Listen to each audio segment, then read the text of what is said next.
She left no words of her own. No house, no banner, no testimony in her own voice. Not even a name we can be sure of. And yet the histories lay at her feet, the single cruelest act of the entire war. A knife in the dark, and a child's blood on the floor of the Red Keep. They called her Misery. They called her the White Worm. A foreign whore, the maesters wrote, with a web of little whispers. The woman behind the throne, behind the knife, behind all of it. But how much of that was what she truly was? And how much was simply what frightened men needed her to be? Welcome to Westeros Within, where we journey into forgotten ages, hidden legends, and ancient mysteries. This is Mysteries of the Realm. Episode 20, The White Worm. Whose side was she really on? Let us gather what little we can be sure of. She came from Lys, that perfumed city across the narrow sea, a dancer, a courtesan, by most accounts a woman who had sold her body before she ever sold a secret. Her skin was famously pale, pale as milk, and that pallor, joined to her reputation, earned her the names her enemies preferred. Misery, Lady Misery, the White Worm. In King's Landing, she became the favored mistress of Prince Daemon Targaryen, the rogue prince, the most dangerous man in the realm. For a time she lived with him on Dragonstone, and there she conceived his child. Daemon, in his way, loved her. He gave her a dragon's egg for the babe in her belly. But a Targaryen egg for a Lyseni whore's bastard was a scandal the old king would not allow. King Viserys commanded his brother to take the egg back, and to send the woman home to Lys. And on that voyage home, in a storm on the narrow sea, she lost the child. Think on that before we go further. Whatever she became, it began here, with a woman given a dragon's egg, and then stripped of the egg, the prince and the child, all at the command of the men who ruled her. She did not vanish. She came back into Daemon's orbit, and she made herself indispensable, not with a sword, but with whispers. By the time the dance of the dragons set the realm aflame, the woman from Lys ran a web of informants across King's Landing. And when the blacks took the city, she rose higher than any foreign courtesan had a right to rise. Rhaenyra's mistress of whisperers, the histories say, in all but name, in all but name. Remember that phrase. It will matter. So here is the mystery. Whose side was the White Worm truly on? Was she a loyal servant of the Blacks, spending her whispers for Rhaenyra's cause? Was she a creature of vengeance, playing every side to punish the men who had broken her? Or was she something simpler and colder, a woman with no house and no army, who bent with whatever wind was blowing, only ever loyal to her own survival? And underneath all of that, a darker question still.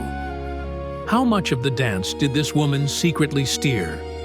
And how much of her supposed power is a story invented by men who could not stomach the idea that a lowborn foreign woman might matter at all? Let us weigh it.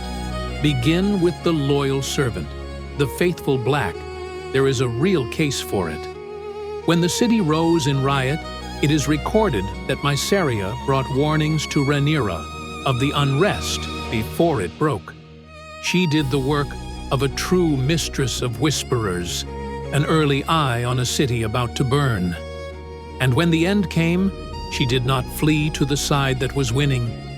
She stayed with the blacks. She stayed in King's Landing. And staying is precisely what destroyed her. A woman with no loyalty at all would have slipped away to Lys long before the knives came out. She did not. But here is the objection, and it is a heavy one. Nowhere in the histories does anyone record what Mysaria actually believed in. She served Daemon, and then she served the queen. Daemon served. Her loyalty tracks power, not principle. a faithful servant of the Blacks, or simply a woman attached to the side that, for a while, held the throne? From the outside, those two look exactly the same. So turn to the second theory, the one the storytellers love. Mysaria, the manipulator, a woman of pure vengeance, pulling strings from the shadows to burn down the men who wronged her. And you can see why it tempts. Look at what was done to her. Daemon gave her a child and then let her be sent away. The realm took her egg, her prince, and her baby. A woman with that much taken from her might well spend the rest of her life making powerful men bleed. And then comes the detail that seals it, in most tellings. When Daemon hungered for vengeance after the death of young Lucerys, it was Mysaria, so the histories say, who found the instruments of that vengeance. She connected the prince to two killers. We know them only by the names they used: Blood and Cheese.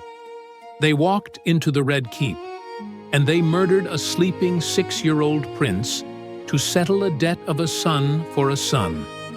The White Worm, the architect of the most infamous murder of the age. It is a chilling story, and it is here we must be most careful, because the story is taller than the evidence beneath it. Read what the chronicle actually says, and the author of that horror is not Mysaria. It is Daemon. The vengeance was his. The command was his. Mysaria's role was to connect, to be the bridge between the prince's wish and the men who carried it out. A go-between, not the mind, but the hand that passed the message. And the rest of the legend is thinner still. When one of the killers was later caught and put to torture, he confessed only that he had been hired by, and I quote the chroniclers, a pale older woman, a whore, the other harlots called Misery, a tortured man, naming the most convenient face. From that single broken confession grew 300 years of the White Worm as mastermind. The blame fell on her, but the proof never did. There is one more charge laid against her, and it may be the most consequential of the entire war. Late in the dance, Rhaenyra turned on her own dragon riders and ordered the death of the dragon seed Nettles, convinced the girl had bewitched a dragon and seduced Daemon. Where did that poison come from? In part, the histories say, from Mysaria's whispers. If true, it is monstrous and brilliant at once. The discarded mistress, whispering a queen into destroying the new woman at Daemon's side. But listen to what the chronicle itself admits. The only two sources who ever claimed Nettles was Daemon's lover, were Mysaria and the fool Mushroom. And neither of them, the Archmaster notes, was anywhere near the prince at the time. The case against Mysaria here rests on a rumor that Mysaria herself may have invented. We are trapped in a hall of mirrors, and she built it. Which brings us to the third reading, the quietest and perhaps the truest. That Mysaria was no mastermind and no avenging fury, only a survivor. Consider what she actually had. No house to raise swords for her. No lands, no army, no claim. Only her wits and her whispers, in a war being decided by dragons. A woman like that does not steer the dance. A woman like that does one thing every single day. She stays alive one more day. She attached herself to Daemon because Daemon was power. She served Rhaenyra because Rhaenyra held the throne. And the moment the throne fell, she had nothing left to attach to. And there is a fourth possibility folded inside the third, the one I find hardest to shake. That the White Worm we think we know is mostly a myth. That her name is an enemy's insult. Her crimes a tortured man's guess. Her power a thing men projected onto her because they needed a hidden hand to explain their own catastrophe. A lowborn foreign woman, blamed for the sins of the highborn men she served. The histories needed a spider in the dark. She was simply the easiest one to point at. So, what do I believe? I do not believe she was the secret engine of the dance. The men who held the dragons and the swords did not need a Lyseni courtesan to tell them how to hate each other. Daemon authored his own vengeance. Rhaenyra chose her own paranoia. Mysaria was real, and her hand was in some of it. But the legend made her the author of crimes that powerful men committed all on their own. And yet, I cannot make her innocent. She connected Daemon to the men who killed a child. She whispered, and a girl named Nettles was marked for death. Those whispers were hers. The reach of them, perhaps, was not as long as the legends claim, but they were not nothing. What I believe is this: Mysaria had exactly one side, from the first day to the last.